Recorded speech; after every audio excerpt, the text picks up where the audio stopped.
munaasabadan oo ahayd mid maqaamkeedu aad u sareeyo ayaa ujeedkeedu ahaa dufcadii labaad ee ka qalin jabisay macadka barashada culuumta kombiyuutarka ee Sahal Software degmada Yagoori ee gobolka Sool waxaana ka soo qayb galay maamulka guud ee Sahal Software macallimiinta Sahal Software ee degmada Yagoori waalidiin maamulka waxbarashada degmada Yagoori ardayda iyagu qalin jabinaya iyo marti sharaf aad u tiro badan dhammaan dadkii hadalka u kala dambeeyay ayaa mahadcelin u jeediyay maamulka iyo macallimiinta Sahal Software horumarka waxbarasho ay ka sameeyeen guud ahaan deegaanada ay degaan dadka af Soomaaliga ku hadla iyagoona hambalyo iyo bogaadin isugu daray ardayda iyagu maanta ka qalin jabiyay macadka Sahal Software ee degmada Yagoori halkan waxaanu ku qabsanay xafladeena quruxda badan leh ay qalin jabinayaan ardaydan halkan anaga muuqata ardaydaas aad wax cusub u bartay adaas waxa ku soo baray muddada ay ku soo jireen wax barashadooda hada waxaan kala halkan ugu maxalina walidiinta iyo sharafta ka soo qayb gashay meesha dadna anagu degmada Yagoori odayaasheeda waanu ku faraxsanahay dadkan wax bartay ee qalin jabiyay aad iyo aad baan ugu faraxsanahay waa soo dhaweynaynaa adduunka horumar baa la gaadhay waxa farxad aad iyo aad u weyna dafcadan oo tii labaad ee ka qalin jabisa degmada Yagoori qaybta IT-ga waxaan degmada Yagoori ku boorinayaa mar walbana u sheegayaa in fursad buuxda oo ballaaran oo muhiim ah ay tahay ka faa'iideysiga IT-ga aad iyo aad baan ugu faraxsanahay xafladan qaayaha iyo qiimaha badan leh degmada Yagoori soo abaabushay dhalinyaradeedu aad iyo aad bay qiimo badan tahay wax lagu farxo weeye dacfadii labaad in laga qalin jabiyo maanta degmada markii hore ayaynu ka hadnay degmooyinka hadeer sida waxaynu nahay jii la socdo degmooyinka maanta halaanu sheegnay waxaanu niri hawshan waa say u bilaabantay inay joogsatana ma rabno maanta Yagoori dacfadii labaad ka qalin jabinayso wax Ilaahay loogu shukriyo qalin jabinta ee maanta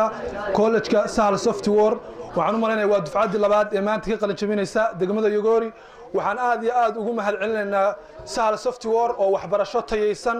ka wada guud ahaan Soomaaliya shixnad weeye aqoontu sharaxaad balbalaaran sharciga la tilmaamo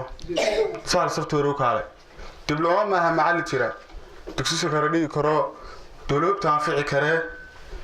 injineer khibrad fiican iyo Sahal Software u kaalay injineer Maxamed Jaamac Sahal maamulaha guud ee Sahal Software ayaa halkaas ka soo jeediyay khudbad soo jeedatay qulubta dadkii madasha ku sugnaa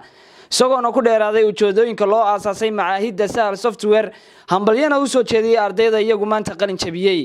waa dufcadii labaad ee ka qalin jabinaysa college-ka Sahal Software ee magaalada Yagoori iyagoo ardaydan qalin jabinaysa maanta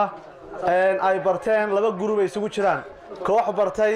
shahaada nooca loo yaqaan certificate qaadanaya oo bartay cilmiga kombiyuutarka qaybta loo yaqaano basic computer waa xirfad kamid ah xirfadaha kombiyuutarka taasoo awood u leeyahay ardayga basic computerka qaatay in uu ku shaqo tagi karo isla markaana uu xafiisyada kaga shaqeyn karo haday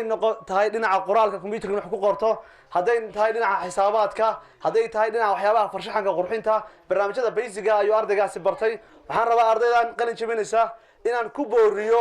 in maanta way qalin jabiyeen jaranjaradii koowaad ee kombiyuutarka ay barteen maaha may dhameen kombiyuutarkii waan u sheegay kombiyuutarkii ma aysan dhameen waxa uu harsan lakabyo kale ayaa harsan oo isdul saaran marka inaad college ku soo noqotaan oo aad macallinkiina Sahal Ilaahay khayr si aad waraysataan waxay ku soo bilaabatay qayb online ah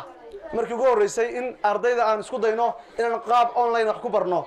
oo cilmiga ku gaarsiino kadibna Sahal Software waxay ugu gudubtay inay college markaa furto iyadoo heerka waatanka xarunta koowaad ka dhigtay magaalada Laascaanood oo ah meeshii uu ka bilaabmay fikirka Sahal Software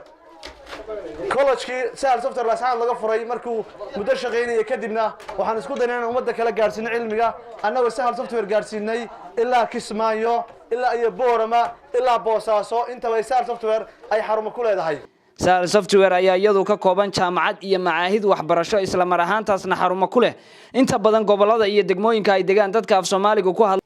waxaana sanad walba ka qalin jabiya boqolaal arday oo leh xirfado waxbarasho aad u sareeya